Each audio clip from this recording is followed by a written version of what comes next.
بعت لي الفيديو ده ومش مصدق انه حقيقي. الفيديو حقيقي يا جماعه.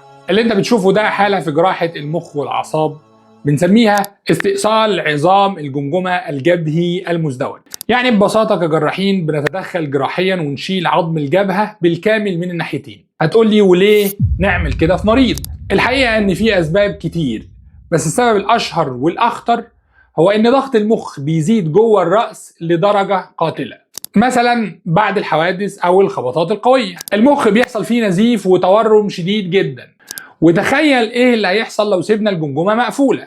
المخ هيتخنق ويضغط على العظم والشخص يموت فورا. علشان كده بنشيل العظم عشان نديله مساحه يتمدد ويرتاح. بس مش ده السبب الوحيد، احيانا بنعمل كده لو في اورام صعبه وكبيره في الفص الامامي للمخ، والاورام دي بتكون اتمددت واكلت عظم الجمجمه نفسه، فبنضطر نشيل الورم والعظم مع بعض.